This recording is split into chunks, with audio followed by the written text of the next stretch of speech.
Iran और Israel के बीच किसी भी वक्त युद्ध शुरू हो सकता है। दोनों की तरफ से ऐसे हथियार तैनात कर दिए गए हैं जिनसे हमला करने में सिर्फ कुछ मिनट चाहिए होंगे। हालात इतने खतरनाक हैं कि ईरान और हिजबुल्लाह को रोकने के लिए अमेरिका ने अपना कैरियर बैटल ग्रुप भी तैनात कर दिया है।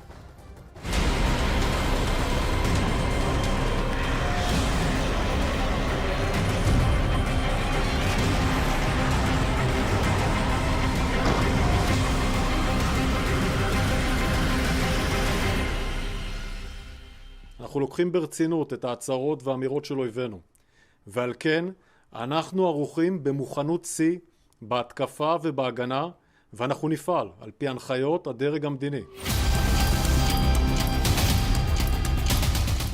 इजराइल रेडी है, ईरान की तैयारी पूरी है। अमेरिका भूमध्य सागर में युद्धपोत भेज चुका है।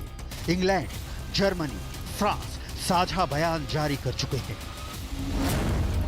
ईरान करने वाला है इजराइल पर अब तक का सबसे बड़ा हमला। सुप्रीम लीडर अयातुल्ला खामनेई ने कर लिया है पक्का फैसला। तेहरान में हमास के लीडर हानिया को मारने का बदला लेगा ईरान। ईरान इजराइल में छिड़ने वाला है घनघोर युद्ध। אנחנו עוקבים אחרי מה שקורה ספציפית מול איראן. עם כל היכולות שלנו, אנחנו גם לא עוקבים לבד. עוקבים עם ארצות הברית ועם שותפים נוספים. אני לא מכיר את הערכה הזו, ולא יודע להתייחס אליה באופן ספציפי, ואני עומד איתן סביב מה שאמרתי. אנחנו נעדכן את הציבור באופן מיידי. द्वंद्व कहां तक पाला जाए, युद्ध कहां तक टाला जाए, ईरान के सर्वोच्च नेता अयातुल्ला खामनेई के दिमाग में ये बिल्कुल क्लियर हो चुका है कि इजराइल को अगर सबक नहीं सिखाया गया तो अरब वर्ल्ड में ईरान की सुपरमेसी की भावना धूल धूसरी हो जाएगी। लिहाजा जरूरी हो गया है कि इजराइल पर ईरान की फौज टूट पड़े। पश्चिमी मीडिया में इस बात की रिपोर्ट छप रही है कि ईरान इजराइल के खिलाफ हमले की तैयारी में बस कुछ घंटे और देरी कर रहा है, उसके बाद युद्ध तय है। सऊदी अरब, तुर्की, जॉर्डन और कई पश्चिमी देशों समेत कई देशों ने अपने नागरिकों से लेबनान छोड़ने की अपील की है, क्योंकि उन्हें डर है कि अगर इजराइल ने सीधे हमला किया तो देश पर भारी हमला हो सकता है। कहा जा रहा है कि ईरान ने इजराइल पर हमले के लिए मिसाइल और ड्रोन यूनिट्स को ठीक उसी तरह से तैयार किया है जैसा उसने अप्रैल के हमले से पहले किया था।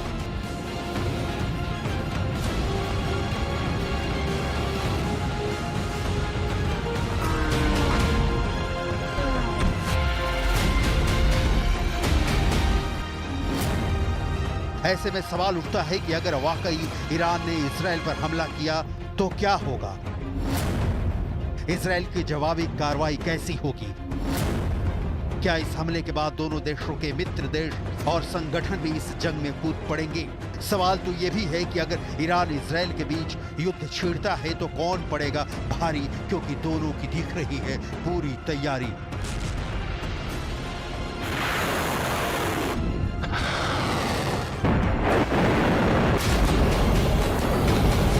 יש לנו תוכניות תקיפה רחבות מאוד ומוכנות גבוהה לביצוע. חיזבאללה מתכנן לפעול, אנחנו לא מחכים מנגד. תוקפים כל הזמן ומסירים איומים ברגע שאנחנו מגלים אותם. אנחנו במוכנות שיא למשימה הזו. ईरान और इजराइल की ताकत की डिटेल आपको आगे दिखाएंगे। अभी ईरान इजराइल वॉर हुआ तो कौन करेगा किसकी मदद, ये गूढ़ा भाग समझना बहुत जरूरी है। अमेरिका और ब्रिटेन जैसे मित्र देशों ने इजराइल की मदद के लिए उसके इर्द गिर्द अपने फाइटर जेट्स और युद्धपोतों को तैनात करना शुरू कर दिया है।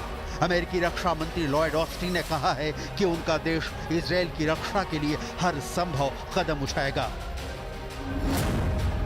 अमेरिका ने इजराइल पर ईरान के हमलों को देखते हुए मध्य पूर्व में USS Abraham Lincoln carrier strike group को तैनात कर दिया है।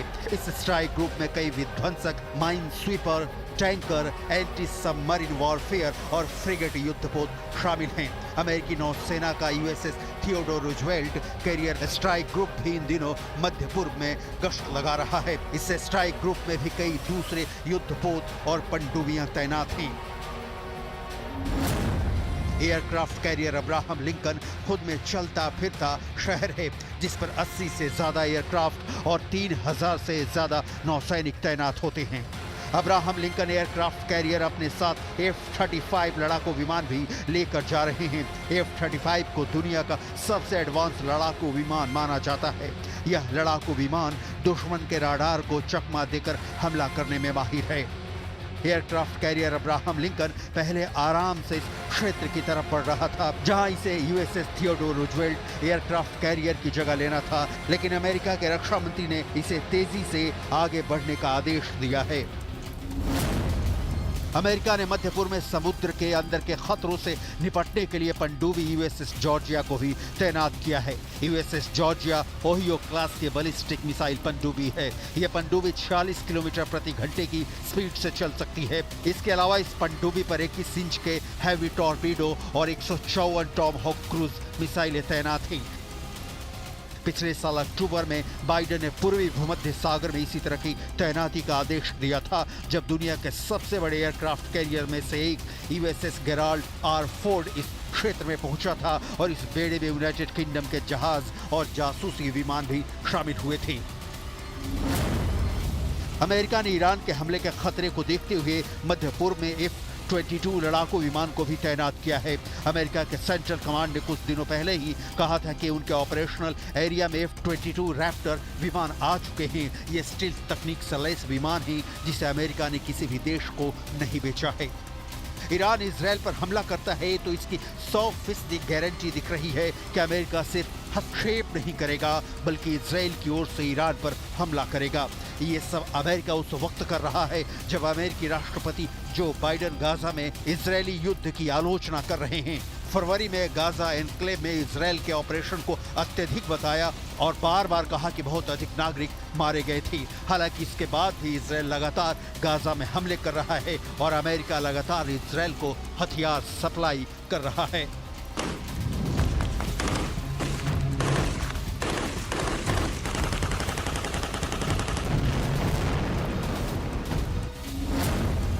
पिछले हफ्ते अमेरिका ने इजराइल को $3 अरब से ज्यादा के हथियारों की सप्लाई को मंजूरी दी है। गाजा में मौतों की तादाद 40,000 के पार पहुंच गई है और हमास लड़ाकों के अंत के कसम खाकर नेतन्याहू ने जिस फौज को आक्रमण का ऑर्डर दिया है वो गाजा में कहर बरपा रही है। उनकी बंदूकें आम फिलिस्तीनी और हमास के बीच कोई फर्क नहीं कर रही। अमेरिका यहाँ डबल स्टैंडर्ड अपना रहा है। फिलिस्तीनियों की मौत पर आंसू और इजराइल को हथियार सप्लाई, बाइडेन दोनों काम साथ साथ कर रहे हैं। इसलिए कहा जा रहा है कि ईरान को निपटाने के लिए अमेरिका बहाना तलाश रहा था जो उसे इजराइल पर ईरान हमला करता है तो मिल जाएगा। लेकिन अमेरिका अगर इजराइल के साथ खड़ा है तो ईरान के साथ रूस खड़ा हो सकता है। कहा जा रहा है कि रूस ने भारी संख्या में एयर डिफेंस सिस्टम ईरान को सप्लाई किया है। रूस के साथ आने पर ईरान के साथ चीन और उत्तर कोरिया देश भी आ सकते हैं। बेरूत में हिजबुल्लाह कमांडर फुआद शुगर की हत्या और तेहरान में हमास के राजनीतिक नेता इस्माइल हानिया की हत्या के बाद मिडिल ईस्ट युद्ध एक दो तरफा युद्ध के मुहाने पर खड़ा है। हमास और हिजबुल्लाह कमांडर की हत्याएं 30 और 31 जुलाई को हुई थी और ईरान ने बदला लेने की कसम खाई थी। एक्सपर्ट्स को इस बात की चिंता है कि ईरान या उसके सहयोगी हिजबुल्लाह की ओर से दोनों हत्याओं का कोई भी प्रतिशोध एक व्यापक क्षेत्रीय युद्ध को जन्म दे सकता है और संभावित रूप से अमेरिका को अपने सहयोगी इजराइल के समर्थन में युद्ध में शामिल होने पर मजबूर कर सकता है।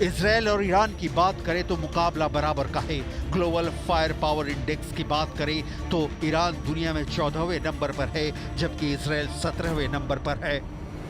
अब देखना ये होगा कि क्या ईरान एक बड़े युद्ध को न्योता देगा या युद्ध को टालने में ही भलाई समझेगा, क्योंकि युद्ध भड़का तो दूर तक जाएगा और इसमें सिर्फ ईरान इजराइल नहीं बल्कि पूरी दुनिया पर इसका बुरा असर होगा।